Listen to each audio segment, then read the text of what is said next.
The rain fell in sheets, each drop an icy needle against my skin. I hunched deeper into my thin jacket, the fabric already soaked through, clinging to my trembling frame.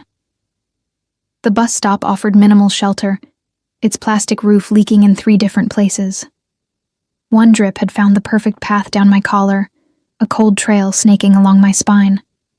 I checked my phone again. Dead. Of course it was dead. Everything in my life seemed to run out of power at exactly the wrong moment. 2 hours. I'd been waiting for 2 hours, my shoes squelching with rainwater, mascara surely streaming down my cheeks in black rivulets. Not that anyone would notice. People hurried past, umbrellas tilted against the wind, eyes averted from the soaking, wet woman whose life was falling apart. My fingers traced the eviction notice in my pocket, the paper now soft and pulpy from the rain.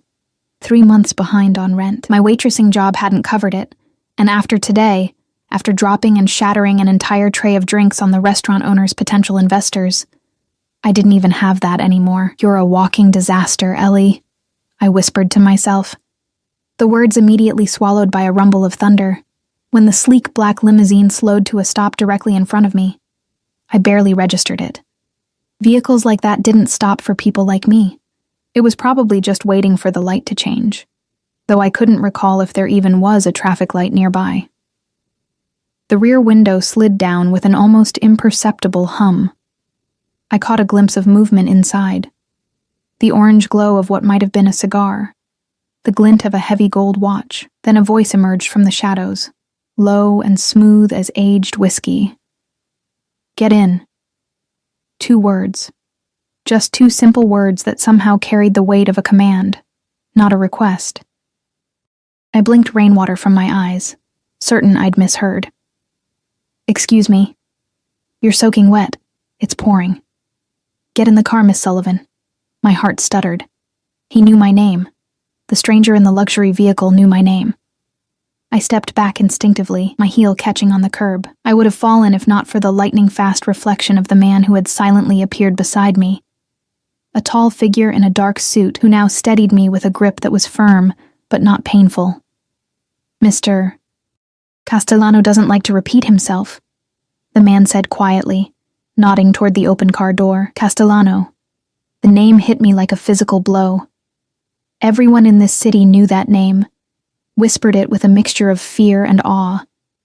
Vincent Castellano, the man whose businesses, legal and otherwise, seemed to touch every corner of our decaying industrial town. "There must be some mistake," I stammered, acutely aware of how pathetic I looked, how vulnerable I was. "I don't know Mr. Castellano." A soft, almost imperceptible laugh came from inside the limo. "But I know you, Eleanor Sullivan, 26 years old. Graduated with honors in accounting before your father's medical bills bankrupted your family. Currently, or should I say formerly, employed at Bellini's on 5th Street. Living in an apartment on Westmore Avenue that you can no longer afford." My blood turned to ice. How could he possibly know all that? "Why would someone like you know anything about me?" I managed to ask, my voice barely audible above the rain. The window lowered further, and I saw him clearly for the first time. He was younger than I'd expected, perhaps in his early 30s, dark hair, immaculately styled despite the humidity. A face that could have belonged on a Renaissance sculpture, all sharp angles and perfect symmetry. But it was his eyes that held me frozen in place, dark as burnished mahogany, watching me with an intensity that made my skin prickle. "Because you're carrying something that belongs to me," he said simply. I instinctively clutched my bag tighter, mind racing through its meager contents. Bus pass, broken phone, wallet with exactly $17 inside, the torn remnants of a resume, a half-eaten granola bar. "I don't have anything of value," I said. Vincent Castellano's lips curved into something between a smile and a smirk. "Value is subjective, Miss Sullivan." His gaze traveled slowly down to my midsection, lingering there with such deliberate focus that I felt my breath catch. "Some things are beyond price."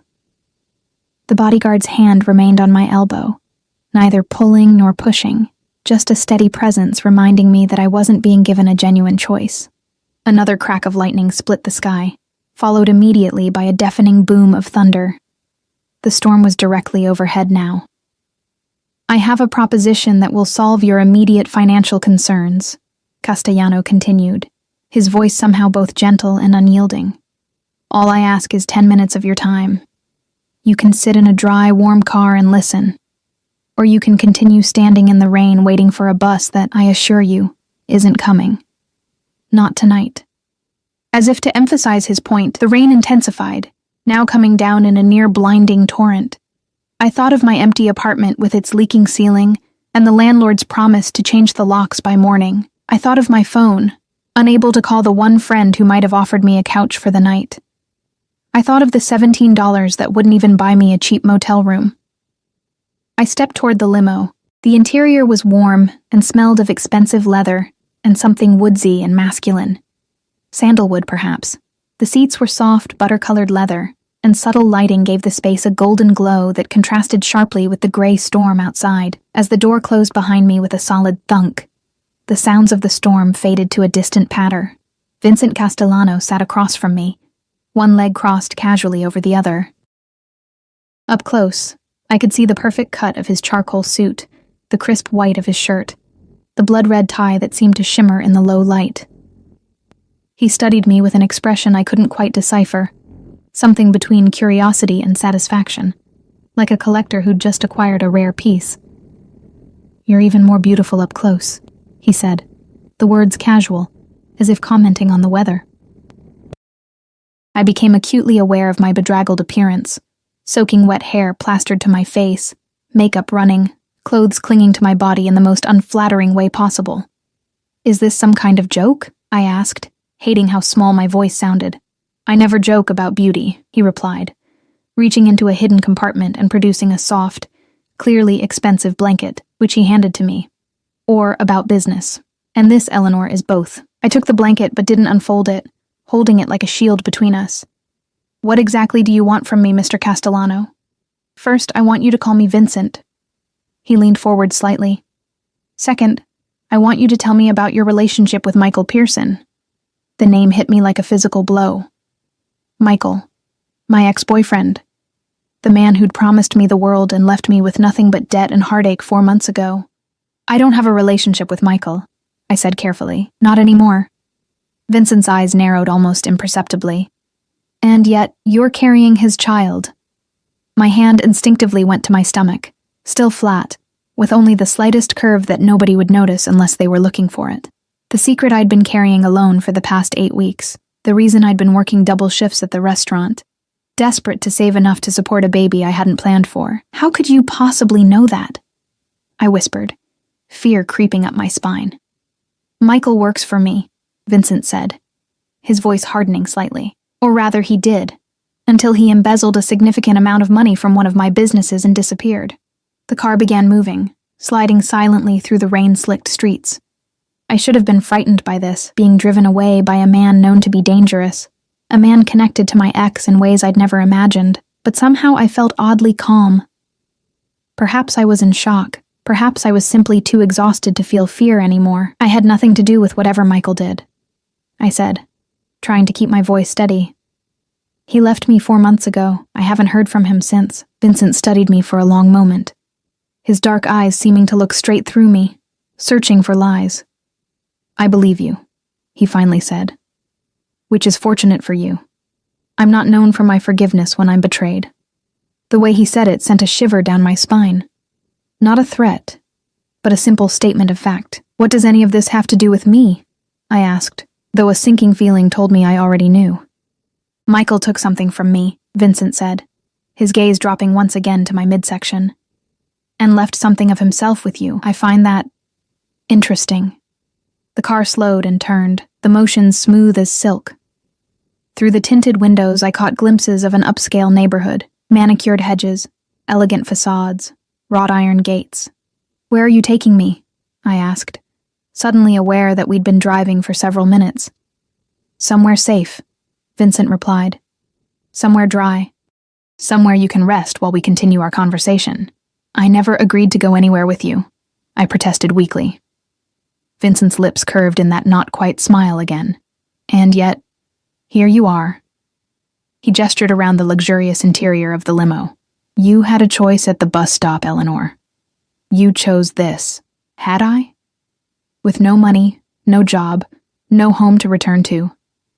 Had there really been a choice at all?" The limo slowed to a stop, and through the window I saw massive iron gates swinging open. Beyond them, a sweeping driveway led to what could only be described as a mansion, stone and glass, and warm lights glowing from within.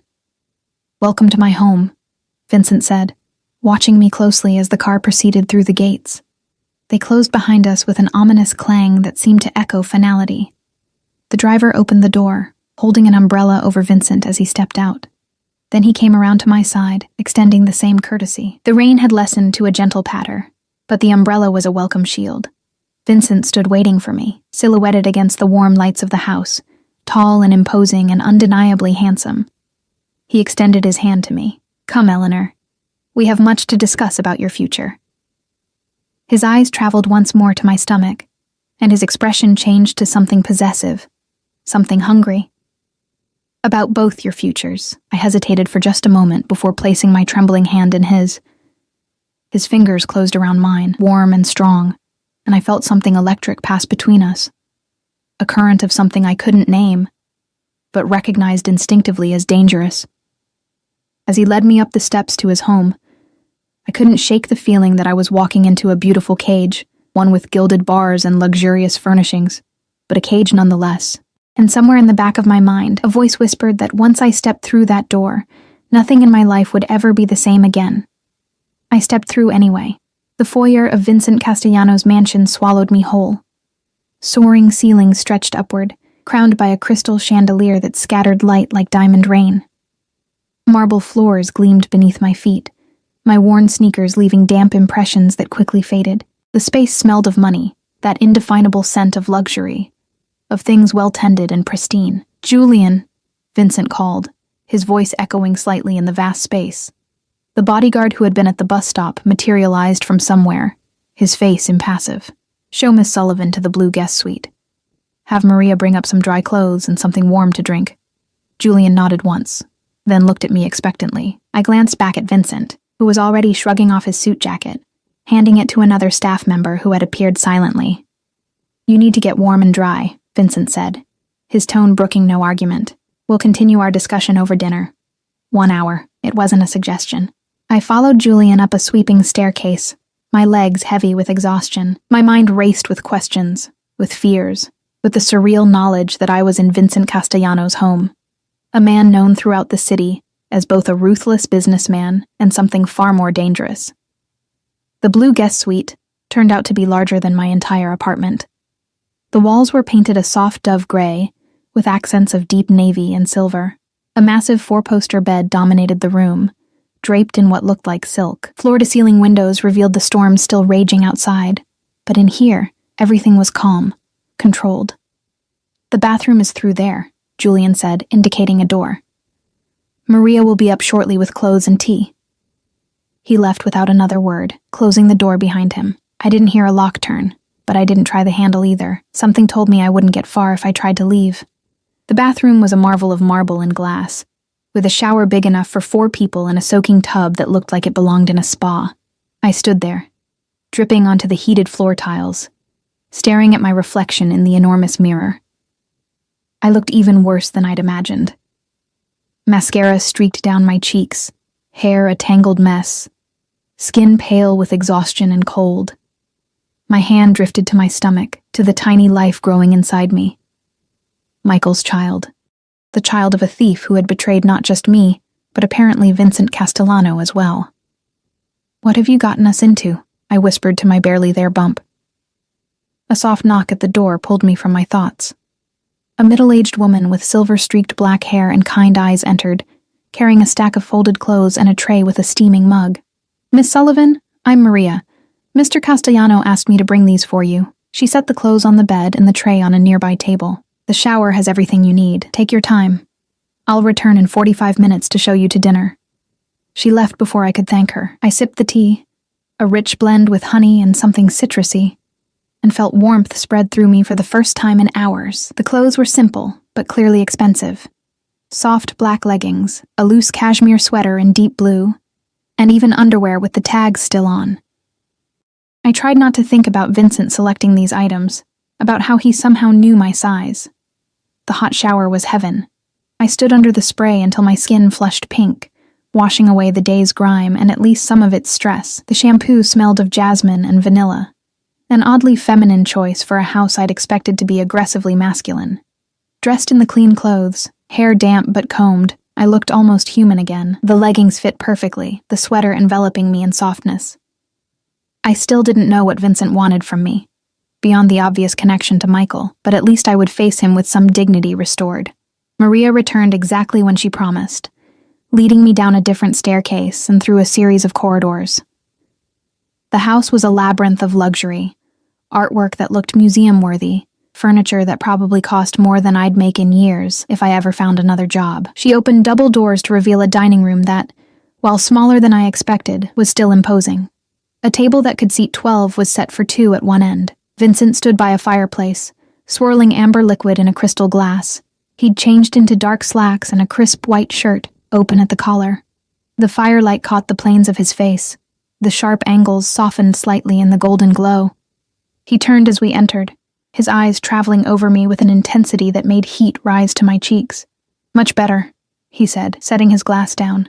"Thank you, Maria. We'll serve ourselves." Maria nodded and withdrew, closing the doors behind her. "You look rested," Vincent said, pulling out a chair for me. "The clothes fit well." "Thank you," I said stiffly, sitting down, though I'm still not clear on why I'm here. Vincent took his seat at the head of the table, close enough that I could smell his cologne, something woodsy with hints of spice. Directness. I appreciate that. He served us both from covered dishes that sat warming on the table, some kind of pasta with seafood, asparagus, crusty bread. "Eat," he said, noticing my hesitation. "The baby needs nourishment." The casual reference to my pregnancy, this secret I'd been guarding so carefully, sent a jolt through me. "How did you know?" I asked, picking up my fork, but not yet eating. "About the baby. I'm barely showing." Vincent took a sip of his wine. I noticed water had been poured for me.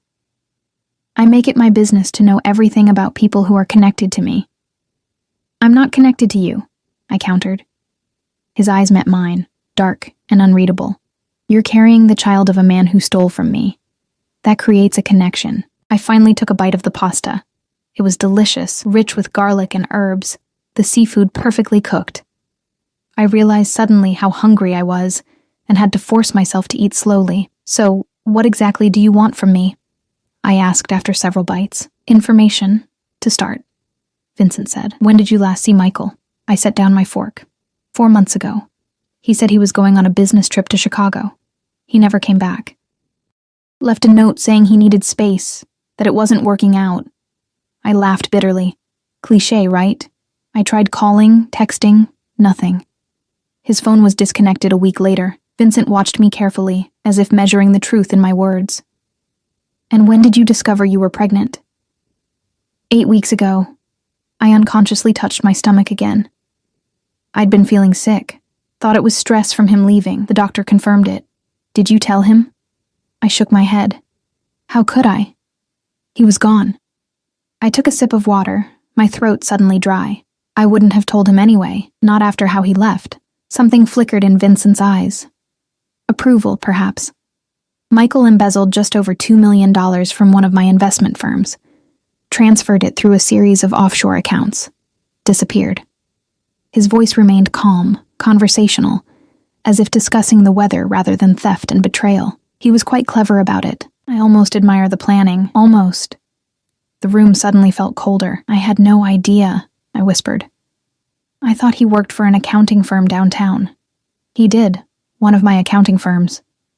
Vincent broke a piece of bread, butter it methodically. "When someone betrays me, Eleanor, I don't stop until I find them. Michael knows this. Which is why I find it curious that the one trace he left behind leads to you." "What do you mean?" "The last thing Michael did before disappearing was set up a trust fund. A small one by my standards. $50,000. The beneficiary?" His eyes dropped to my midsection. "Any child born to Eleanor Sullivan within 1 year of the trust's creation." My fork clattered against the plate. "That's impossible. He left me." "Why would he?" "Perhaps he knew about the pregnancy before you did." Vincent suggested. Or perhaps he suspected. Either way, he made provisions for his child. Not for you, notably. Just the child. My mind reeled. Michael had left money for a baby he'd never even acknowledged? It made no sense. Unless... You think he left the money as some kind of message? I said slowly. Something to lead you to me. Vincent's lips curved in that not-quite smile. Very perceptive, Eleanor. Yes, that's exactly what I think. The question is, why? What does Michael believe you have that would be of interest to me? Nothing, I insisted. I have nothing of value. You've seen where I live, how I live. If I had anything worth millions, don't you think I'd have used it by now? Vincent studied me for a long moment. Perhaps it's not something you know you have. He set down his wineglass. Or perhaps it's not something. Perhaps it's someone. His gaze lingered on my stomach, and I felt a chill run through me. The baby? I whispered. What could you possibly want with my unborn child? DNA, Vincent said simply. Michael Pearson isn't who you think he is. His real name is Michael Castellano, my younger half-brother. The room seemed to tilt around me. Michael. My Michael. Was Vincent Castellano's brother? It seemed impossible. Absurd. And yet looking at Vincent now, I could see subtle similarities I'd missed before.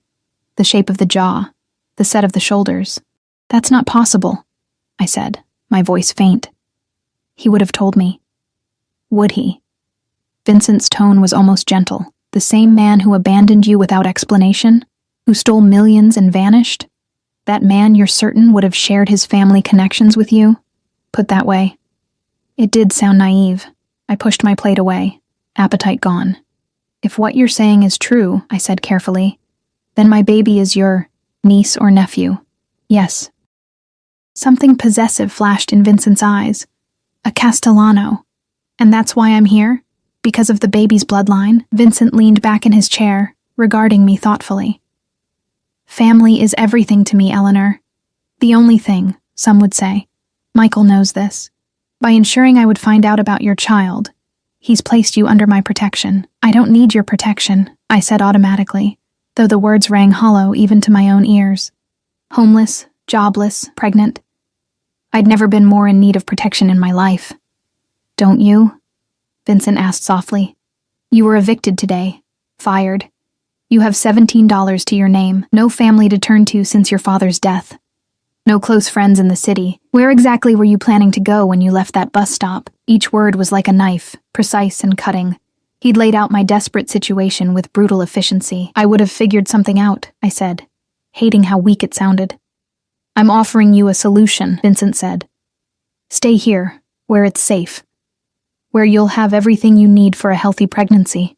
Where your child, a Castellano, will be protected. And in return? I asked, because there was always a price. Michael had taught me that, if nothing else.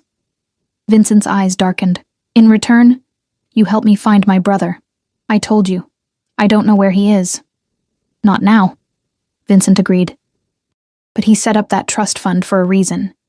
He wanted me to find you, to protect his child, which means he'll be watching. He'll want to know about his baby. Eventually, he'll make contact. The implication was clear. I was to be the bait in Vincent's trap. And if I refuse? I asked. Vincent spread his hands in a gesture that managed to encompass the room, the house, his entire world. You're free to leave.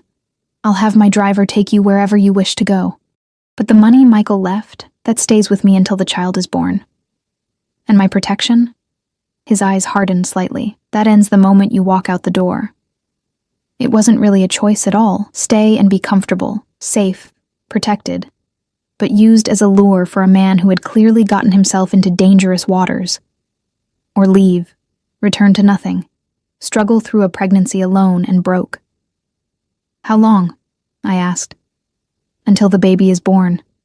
Until Michael is found. Whichever comes first. I thought of the child growing inside me. Whatever Michael had done, this baby deserved a chance, deserved better than a mother scrambling for shelter and food. I'll stay, I said finally, but I want something in writing about the trust fund.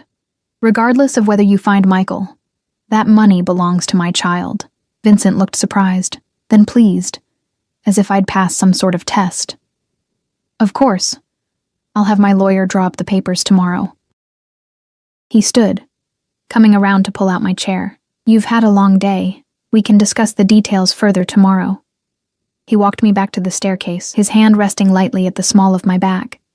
The touch was proprietary, as if I were already part of his household, his responsibility, his possession. At the bottom of the stairs, he stopped, turning me gently to face him. One more thing, Eleanor. While you're under my roof, under my protection, you are, for all intents and purposes, mine. Do you understand what that means? His dark eyes bore into mine, intense and unwavering. I didn't understand, not fully, but something in his gaze made my heart race, made heat pool low in my belly. I think so, I whispered. His hand came up to brush a strand of hair from my face, the touch feather-light but somehow burning. No, he said softly. You don't. Not yet. He stepped back. But you will.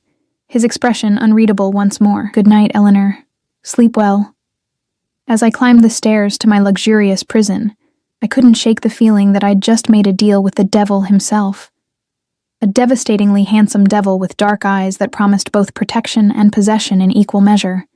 And somewhere deep inside, in a place I wasn't ready to acknowledge, I wasn't entirely sure I wanted to be saved. Morning came with disorienting brightness. For a moment, I couldn't place where I was. The bed was too soft, the sheets too silky against my skin, the room too quiet. Then yesterday's events crashed back into my consciousness. The rain, the eviction, the black limousine. Vincent Castellano. I sat up slowly, my hand instinctively moving to my stomach. Morning sickness had been mercifully light so far, more of a persistent queasiness than actual vomiting. Today, though, my stomach rolled with anxiety more than pregnancy hormones. I'd agreed to stay in the home of a man who, by all accounts, was dangerous. A man whose brother had betrayed both of us and disappeared. I was meant to be bait in a trap, a comfortable, well-kept prisoner in this gilded cage. Sunlight streamed through windows where the curtains had been drawn back, revealing a view of immaculately landscaped grounds stretching to a line of trees in the distance. The storm had passed, leaving everything washed clean and glistening. A soft knock at the door interrupted my thoughts. Maria entered, carrying a tray with tea and toast. "Good morning, Miss Sullivan," she said, setting the tray on a small table by the windows.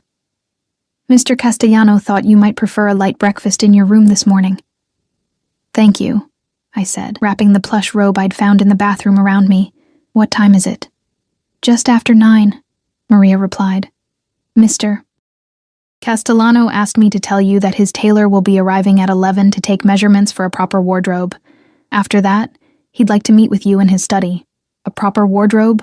I opened my mouth to protest, then closed it again. I had exactly one set of clothes to my name, the ones I'd been wearing yesterday, now presumably being laundered. "I can't accept an entire wardrobe from him," I said finally. Maria's expression remained neutral, but her eyes held a hint of sympathy. "Mr. Castellano is very particular about appearances. While you are a guest in his home, he will insist on providing appropriate attire." Guest. Such a polite word for what I was.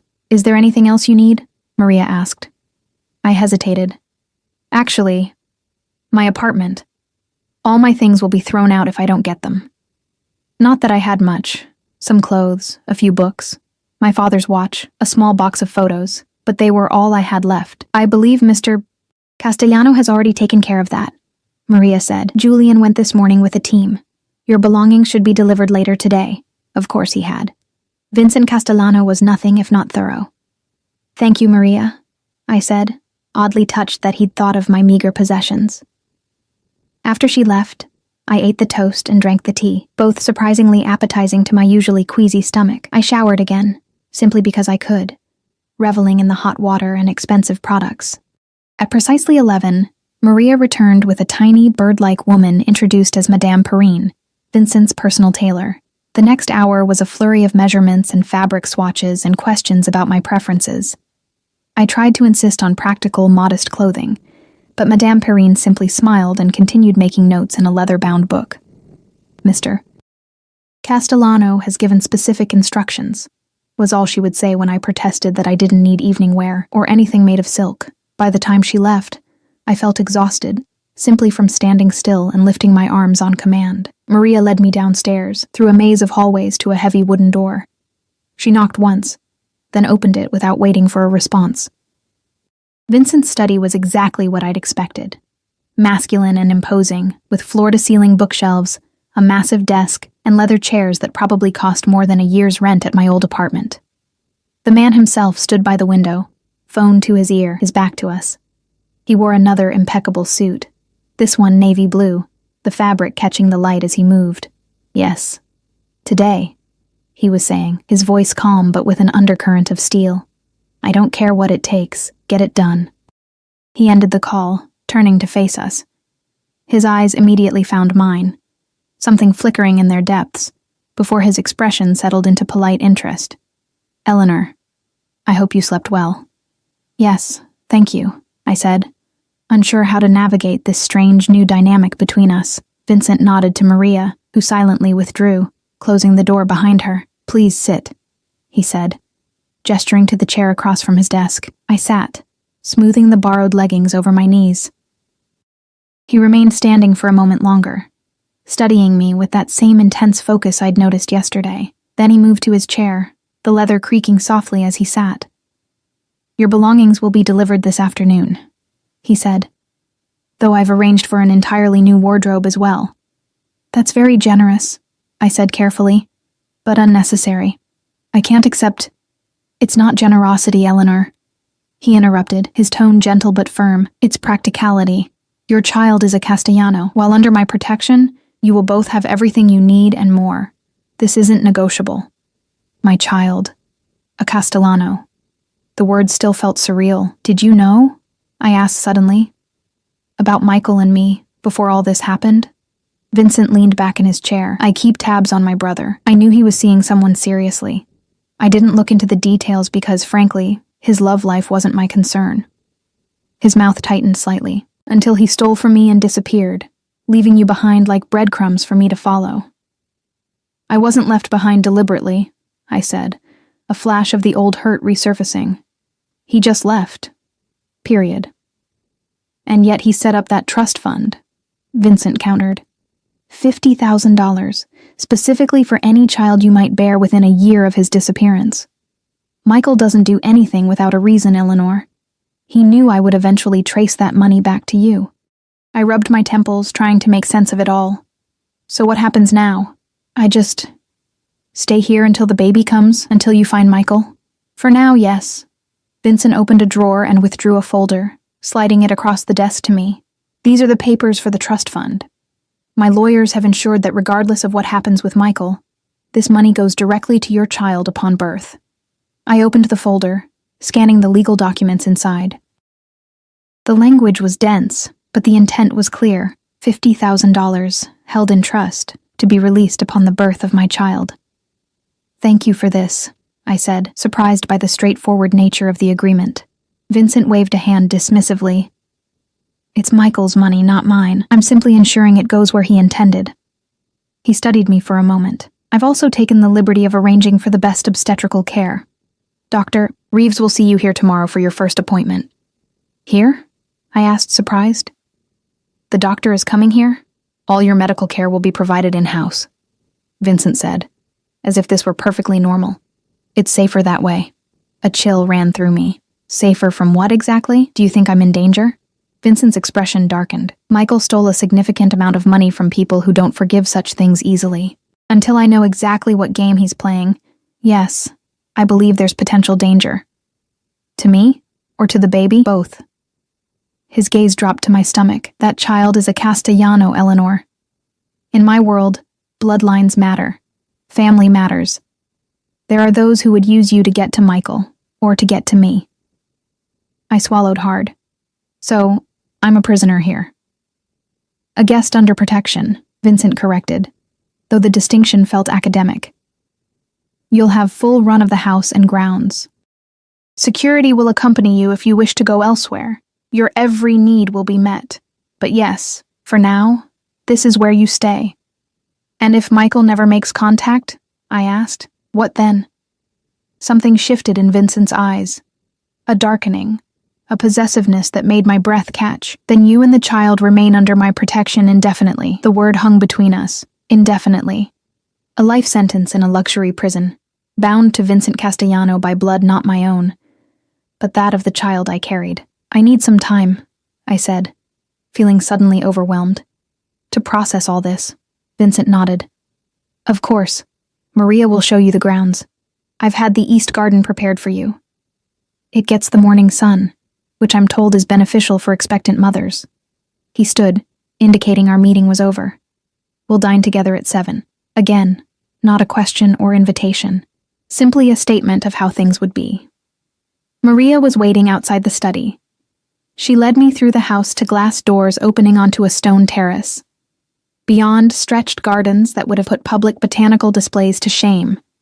Perfectly manicured lawns, flowering shrubs, stone pathways winding between carefully tended beds. The East Garden is this way, Maria said, leading me down a gravel path.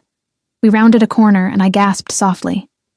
A small enclosed garden lay before us, surrounded by ivy-covered walls. A fountain bubbled at its center, the sound soothing and melodic. Stone benches were placed strategically in patches of dappled sunlight. Flowering vines climbed trellises, their sweet scent perfuming the air. Mr. Castellano had this renovated for you just this morning, Maria said. The gardeners have been working since dawn. In less than 24 hours, Vincent Castellano had cleared my apartment, arranged for a new wardrobe, secured a trust fund for my unborn child, scheduled medical care, and renovated a garden, all for a woman he'd only just met. All because I carried his brother's child. It's beautiful, I admitted, sitting on one of the benches. I'll leave you to rest, Maria said. There's a bell by the gate if you need anything. Alone in the garden, I closed my eyes, letting the sun warm my face. The breeze carried the scent of roses and something citrusy, lemon trees perhaps. Birds chirped in the nearby trees. It was peaceful, perfect, and utterly surreal. I must have dozed off, lulled by the fountain and sunshine, because I startled awake at the sound of footsteps on gravel. Opening my eyes, I found Vincent standing a few feet away, watching me with an expression I couldn't read. I didn't mean to disturb you, he said, though something told me that wasn't entirely true.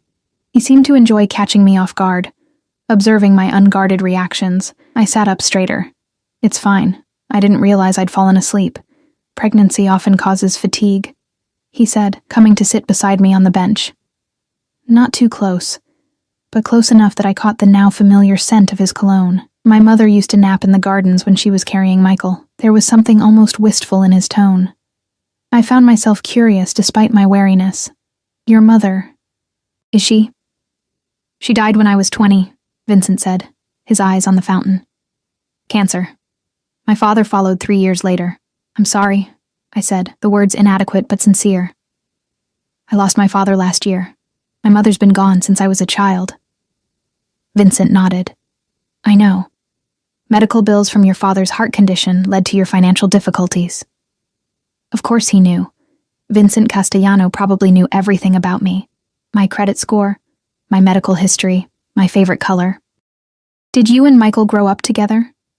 I asked, realizing how little I actually knew about the man I'd been seeing for nearly a year, the man whose child I carried. No, Vincent said, his jaw tightening slightly. Different mothers. Michael was raised primarily in Europe with his mother, after my father's relationship with her ended. He only came to live with us permanently when he was 16. That explained the slight accent I'd sometimes noticed in Michael's speech when he was tired or angry. European, not quite placeable. One more thing he'd never explained. He never mentioned any of this, I said, more to myself than to Vincent. Michael has always been selective about the truths he shares, Vincent replied, a hint of bitterness coloring his words.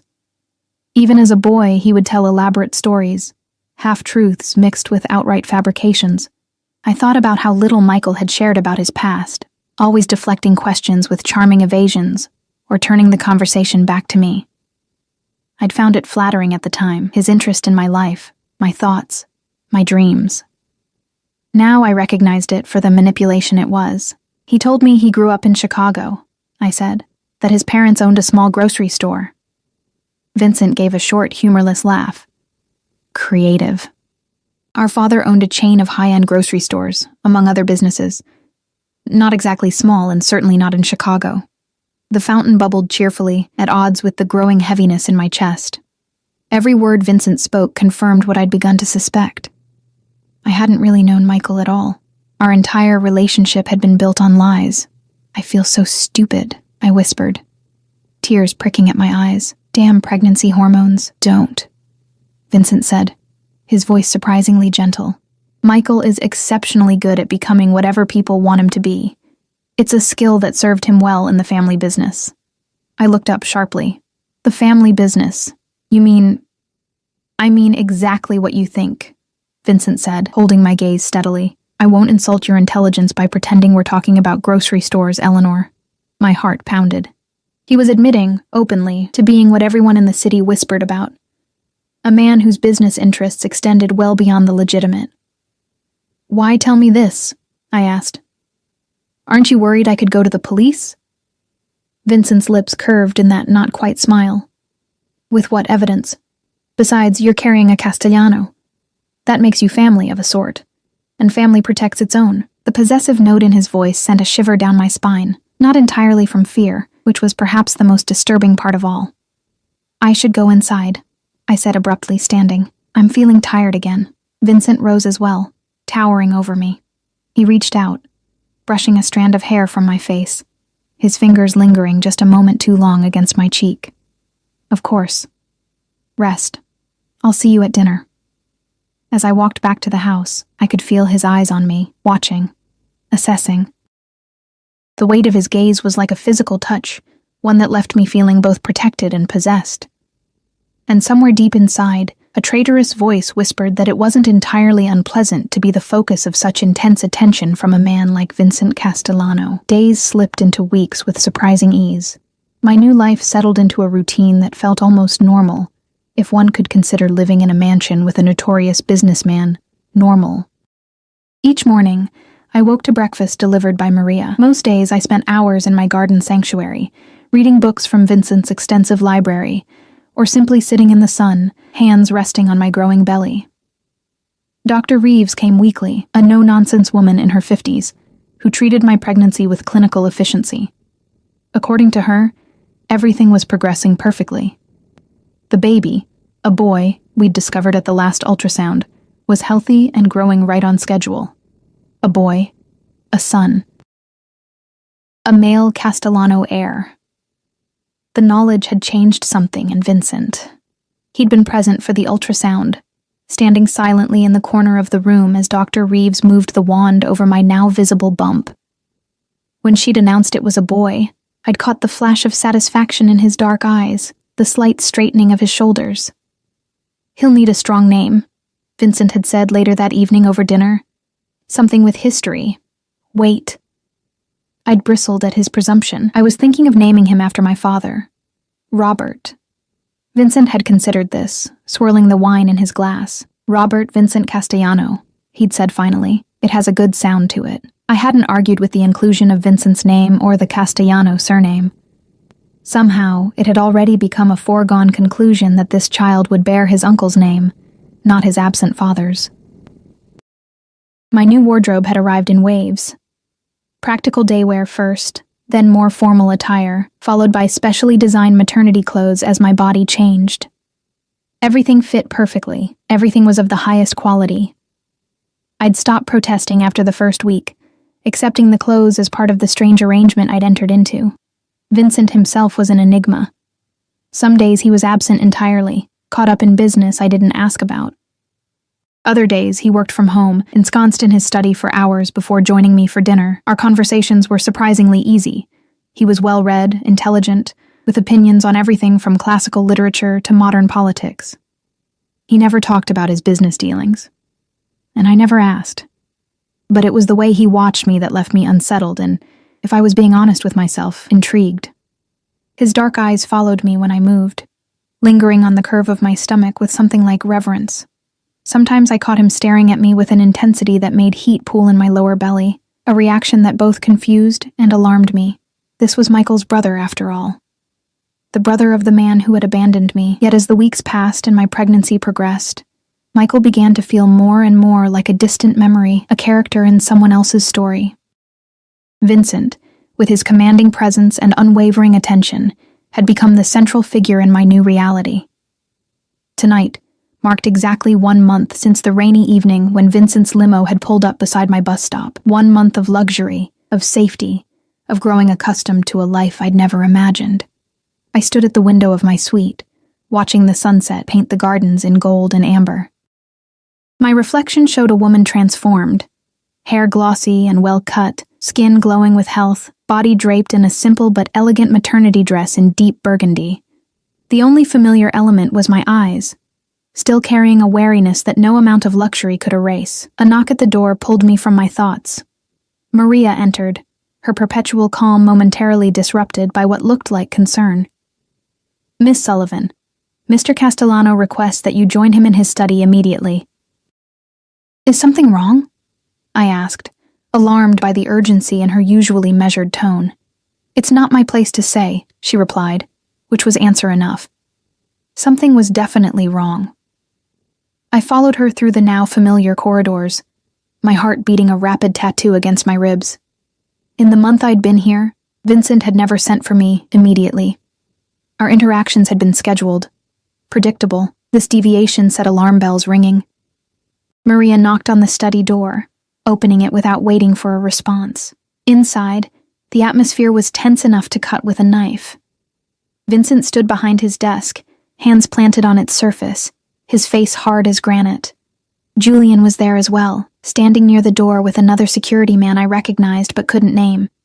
"Leave us," Vincent said to the room at large. Maria and the security men filed out silently, the door closing with an ominous click. "What's happening?"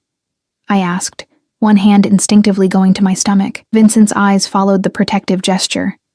"We've received a message," he said, his voice controlled but with an undercurrent of cold fury. "From Michael." My knees weakened. I sank into the nearest chair, grateful it was there to catch me. "What?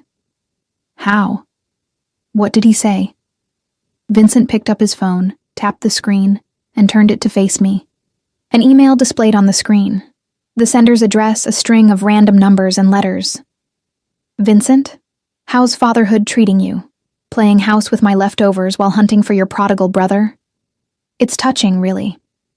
Eleanor always was too trusting for her own good.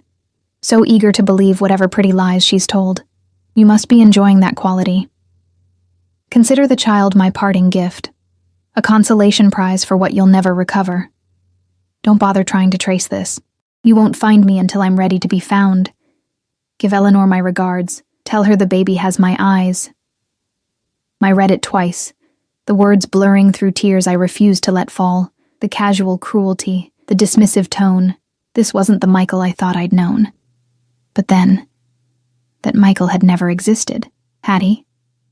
"When did this come?" I asked, my voice barely above a whisper. 20 minutes ago, Vincent replied. He was watching me carefully, gauging my reaction. My tech team is trying to trace it. But as he said, that's likely futile.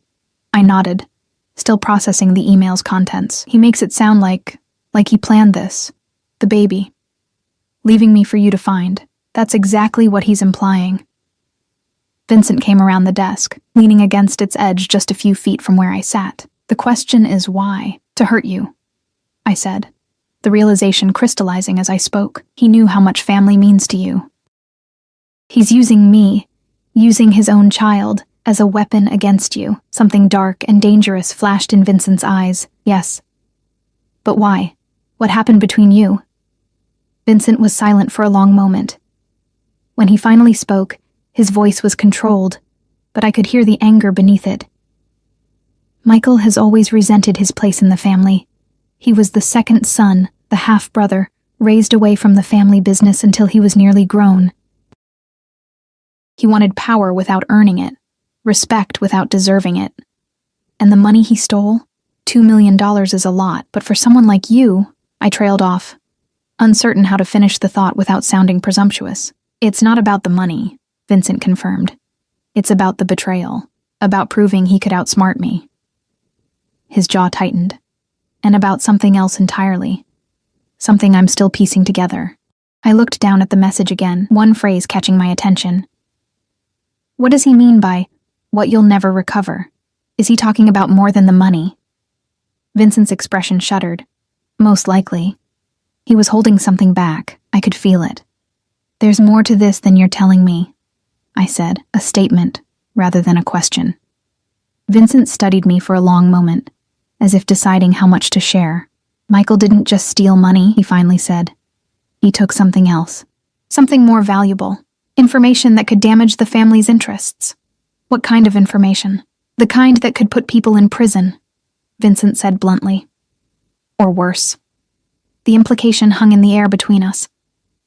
I swallowed hard, suddenly very aware of how little I truly knew about the man before me, about the world I'd been living in for the past month. And now he's using me, using his child, as some sort of distraction. The thought made me physically ill. While you're focused on protecting us, he's doing... What exactly?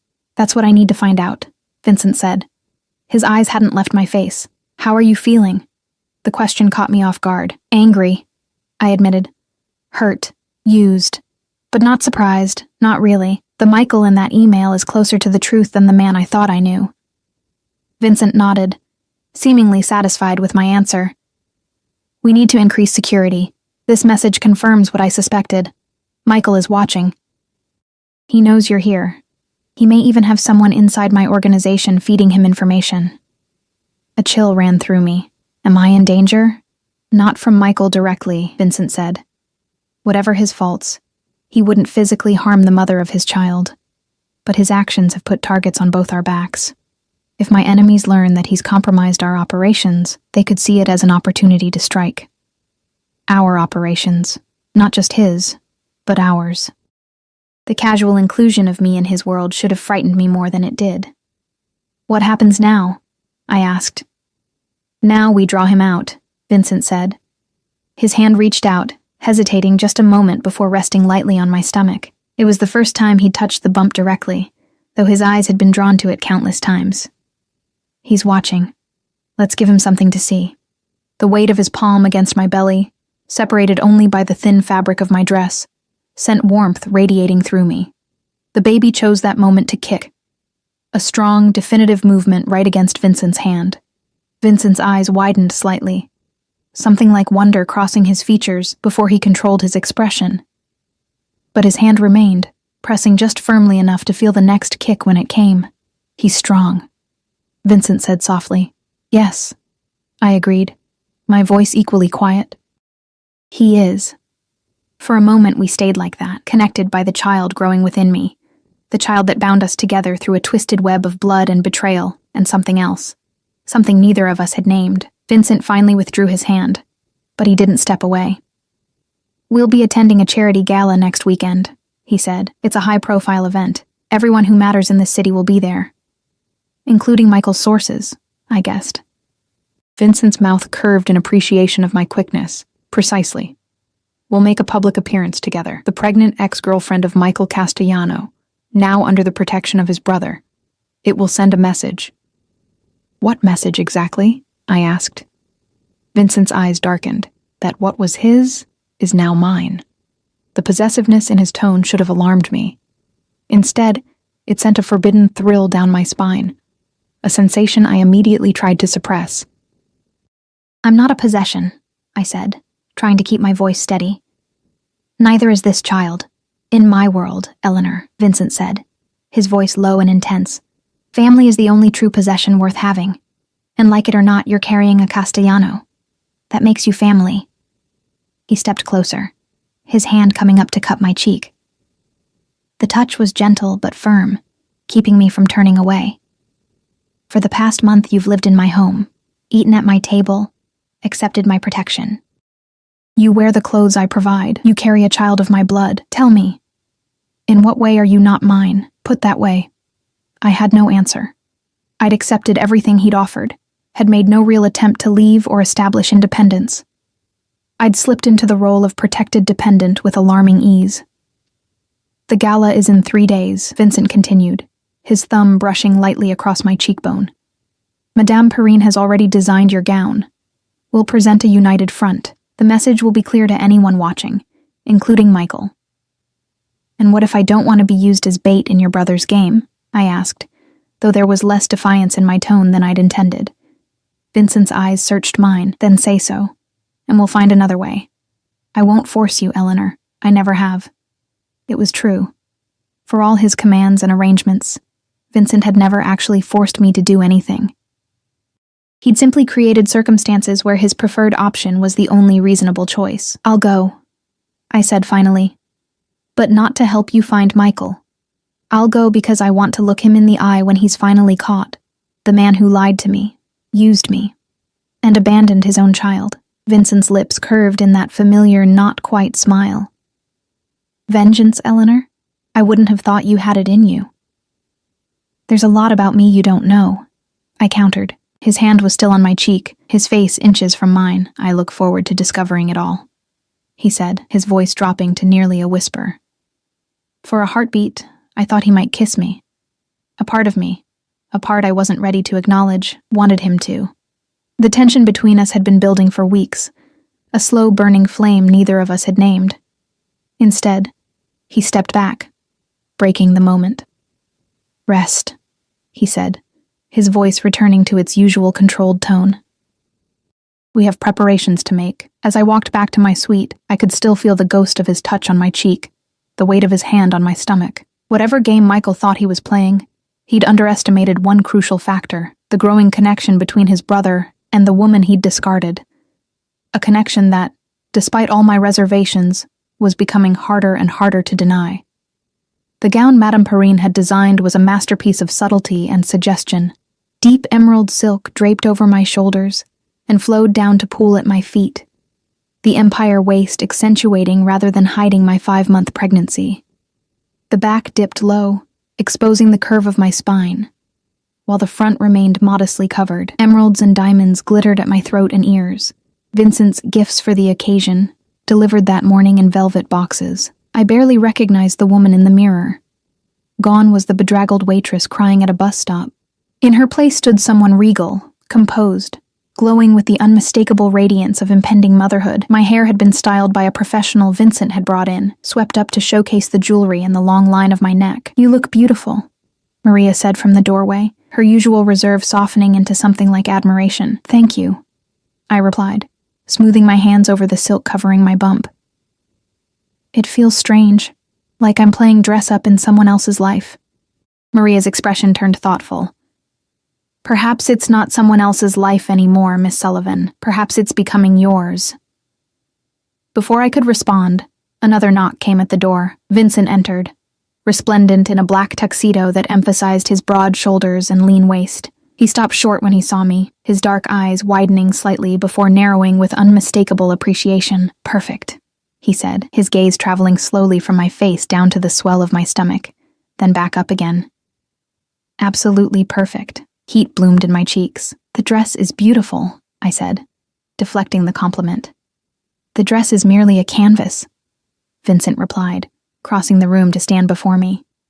From his pocket, he withdrew a small velvet box, different from the ones that had contained the jewelry. One final touch. Inside was a ring, a wide platinum band set with a single enormous emerald, surrounded by diamonds that matched the necklace and earrings. Not a typical engagement ring, but unmistakably a statement of possession. Vincent, I began, uncertain how to respond. For appearance's sake, he said, though something in his eyes suggested it was more than that. Tonight, we present ourselves as a united front. The message must be clear and unambiguous. I knew I should resist, should maintain some boundary between the role I was playing and my true self. But as Vincent took my hand and slid the ring onto my finger, I couldn't summon any real objection. The weight of it felt significant, a tangible symbol of how thoroughly my life had changed. Ready? He asked, offering his arm. I nodded, placing my hand in the crook of his elbow. The fabric of his tuxedo was soft beneath my fingers, the solid strength of his arm reassuring. Whatever came tonight, I wasn't facing it alone. The limousine ride to the gala was quiet, charged with an energy neither of us acknowledged. Vincent's hand rested possessively on mine, where it lay on the seat between us, his thumb occasionally brushing over the emerald on my finger. The Peterson Cancer Research Foundation hosts this gala annually, Vincent explained as we approached the venue, a historic hotel in the heart of downtown. Every person of consequence in the city attends: business leaders, politicians, old money families, and members of your organization, I added quietly. Vincent's lips curved. Yes. And potentially, those who might be feeding information to Michael. How will we know? I asked. We won't, not immediately, but people talk, especially when surprised. Your appearance on my arm will certainly qualify as surprising. His hand tightened slightly on mine. Stay close to me at all times. Speak only when spoken to. If anyone asks about Michael or the baby, deflect to generalities. Understood? The commanding tone might once have irritated me. Now, I simply nodded. Tonight wasn't about my independence. It was about survival, about protecting the child I carried. The hotel loomed ahead, its facade lit dramatically against the night sky. A red carpet stretched from the curb to the entrance, flanked by photographers and local press. My heart rate accelerated. Cameras, I said, suddenly nervous. If Michael is watching, that's precisely the point, Vincent replied. His eyes met mine, intense and unwavering. Remember who you're with. No one would dare harm what belongs to me. The possessive declaration should have offended me. Instead, it settled something in my chest, a certainty that despite everything, I was safe with this man. The limousine stopped, and immediately the door was opened by a uniformed attendant. Vincent exited first, then turned back to offer me his hand. The moment I emerged, flashbulbs exploded around us. I blinked against the sudden brightness, instinctively drawing closer to Vincent's side. His arm wrapped around my waist, hand splayed protectively over my hip. He bent slightly to murmur in my ear, his breath warm against my skin. Smile, Eleanor. Let them see that you're not afraid. I lifted my chin and curved my lips upward. Not a genuine smile, but a reasonable facsimile. Vincent guided me up the carpet, nodding occasionally to acquaintances but stopping for no one. I felt the weight of stares, heard the murmured speculation as we passed. The pregnant woman on Vincent Castellano's arm, wearing his emeralds, bearing his ring. The gossip would spread like wildfire. Inside, the ballroom was a sea of wealth and influence. Crystal chandeliers cast golden light over marble floors. Women dripped with jewelry that could have funded small nations. Men in tuxedos identical to Vincent's, but somehow less impressive, clustered in groups, discussing matters that likely straddled the line between legitimate business and something darker. Vincent, a silver-haired man approached, hand extended. I didn't expect to see you here tonight, Senator, Vincent replied, shaking the man's hand with just the right amount of deference. I never miss an opportunity to support such a worthy cause. The senator's eyes slid to me, curiosity evident in his expression. And who might this lovely young woman be? Eleanor Sullivan, Vincent said, his hand tightening slightly on my waist. My fiancé. The word hung in the air between us. Fiancé. Not merely under his protection, but claimed. Marked as his in the most public way possible. Fiancé, the senator exclaimed, not bothering to hide his surprise. Well, this is unexpected. Congratulations to you both. His gaze dropped to my evident pregnancy. And it seems more congratulations are in order. Thank you, Senator, I said, finding my voice. It's a pleasure to meet you. The senator's eyes narrowed slightly. Sullivan, that name sounds familiar. Eleanor is a financial analyst, Vincent interjected smoothly. She's been consulting on the new development project on the east side. It was a lie, but delivered with such conviction that even I almost believed it. Ah, of course, the senator nodded, though his expression suggested he wasn't entirely convinced. Well, I won't keep you. I'm sure many people will be eager to meet the woman who captured Vincent Castellano's heart. As the senator moved away, I turned slightly toward Vincent. Fiancé, I murmured, keeping my smile in place. A necessary escalation, Vincent replied, guiding me deeper into the ballroom. The ring alone left room for interpretation. I might have argued further, but we were immediately surrounded by a stream of well-wishers and curiosity seekers. Vincent introduced me repeatedly as his fiancé, fielding questions about our relationship with practiced ease. I followed his lead, keeping my responses vague but warm, playing the role of the adoring bride-to-be. Eleanor needs to rest, Vincent announced after nearly an hour of this performance. The baby, you understand. He guided me to a secluded alcove off the main ballroom, a small seating area partially concealed by potted palms. I sank gratefully onto a velvet settee, the weight of the baby and the strain of maintaining our facade suddenly exhausting. You're doing beautifully, Vincent said, sitting beside me. His hand found mine, fingers interlacing with a familiarity that belied our actual relationship. People are talking, just as we intended. And watching, I added, acutely aware of the glances still directed our way despite our relative seclusion. Vincent nodded, his eyes scanning the crowd with practiced casualness. Julian is monitoring reactions. If anyone seems particularly disturbed by your presence, we'll know. I rubbed my thumb absently over the emerald ring, the stone cool and smooth beneath my touch. Do you really think Michael would have someone here? Someone who might contact him? Michael has always cultivated his own network within mine, Vincent said, his mouth tightening slightly. Loyalty in my world is purchased as often as it's earned, but not yours, I observed. Your men, Julian, the others, they seem genuinely loyal to you. Something like surprise flickered in Vincent's eyes. Yes, they are. Why? I asked, genuinely curious. What inspires that kind of devotion? Vincent was silent for a moment, considering. Respect, he finally said. I demand much, but I give much in return. Protection, prosperity, a place to belong. His thumb brushed over my knuckles. Family isn't always about blood, Eleanor. The irony wasn't lost on me that he spoke of family beyond blood while simultaneously claiming me and my child based entirely on bloodline. Before I could point this out, his attention shifted to something over my shoulder, his expression hardening. Vincent Castellano with a pregnant fiancé, came a smooth, cultured voice. Will wonders never cease?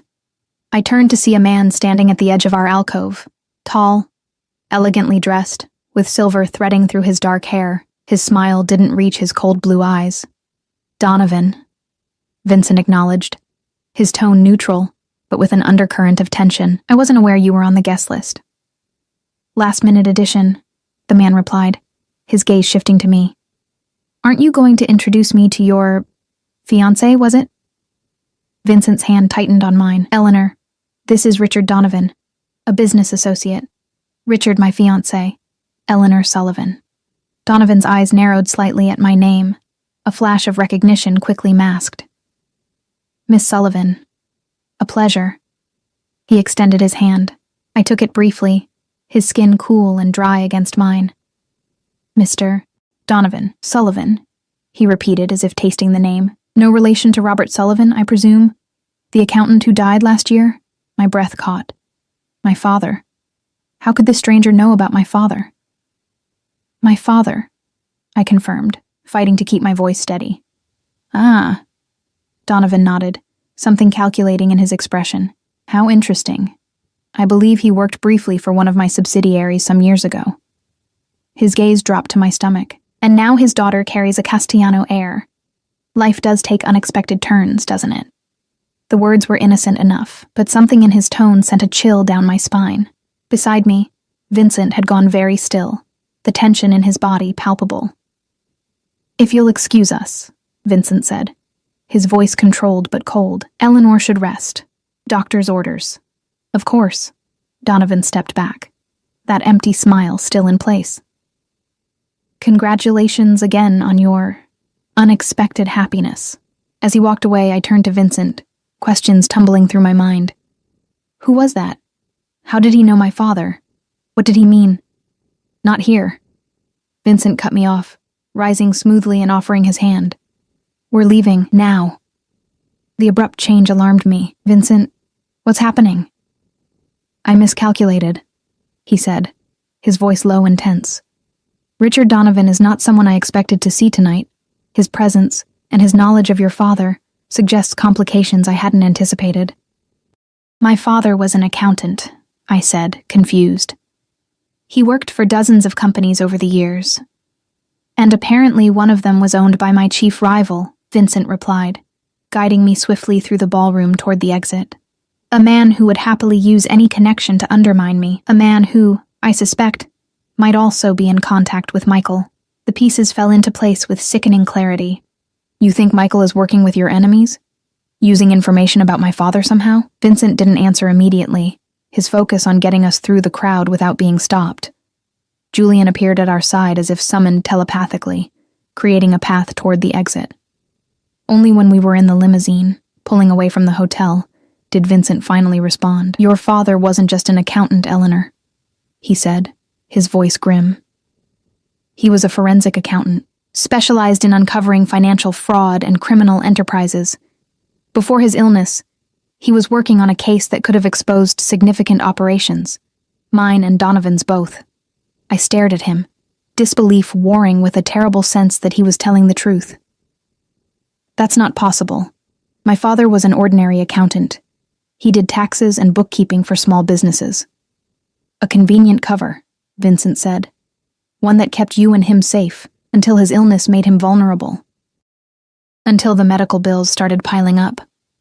My mind raced, recalling my father's sudden decline, the mysterious consulting work he'd taken on despite his weakening health, the cash payments that had briefly kept us afloat before disappearing along with his strength. You're saying my father was investigating you? I whispered, the implications staggering. And others, Vincent confirmed, including Richard Donovan. Your father was very good at what he did, Eleanor. Too good. He found things that powerful people preferred to keep hidden, and then he died, I said, my voice hollow. Vincent's eyes met mine, steady and unflinching. His heart condition was real. His death was natural. I had nothing to do with it. I wanted to believe him, needed to believe him. But you knew who he was. You knew all along who my father was, didn't you? Is that why you were so interested in me? Beyond just the baby? Because of what my father might have discovered? No, Vincent said firmly. I knew of Robert Sullivan's work, yes. But I didn't connect him to you until after you were already under my protection. It was an unexpected complication. A complication, I repeated, the word bitter on my tongue. Is that what I am? What my baby is? Just complications in your war with Michael and men like Donovan? Vincent's hand shot out, catching mine in a grip that was firm but not painful. You are carrying my blood, Eleanor. My family. There is nothing just about that. Nothing casual or inconsequential. But you didn't tell me the truth, I said, pulling my hand away. The emerald ring caught the light, suddenly feeling like a shackle rather than an ornament. About any of this. Would you have believed me? Vincent countered. If I'd told you your father was more than he seemed, that Michael chose you specifically because of your connection to Robert Sullivan, that your pregnancy might be part of a larger plan to bring down not just me, but everything I've built. Put that way, he was right. I wouldn't have believed him. Even now, part of me resisted the implications. So what happens now? I asked, staring out at the city lights flashing past the tinted windows. Vincent was silent for a long moment. When he finally spoke, his voice was quieter, almost gentle. Now we prepare for war, Eleanor. Because tonight made one thing clear. Michael isn't working alone, and the target isn't just me anymore. His hand came to rest lightly on my stomach, the gesture both protective and possessive. It's him, my nephew, the next generation of Castellano. As the limousine carried us back to the fortress-like mansion that had become my home, I placed my hand over Vincent's where it lay on my bump. Whatever game was being played, by Michael, by Vincent, by men like Richard Donovan, my child was caught in the middle of it, and so was I. The emerald ring glinted in the darkness, a symbol of a promise I hadn't truly made, a future I hadn't chosen. Yet somehow, with Vincent's hand warm beneath mine and our child moving between us, it no longer felt entirely like a lie.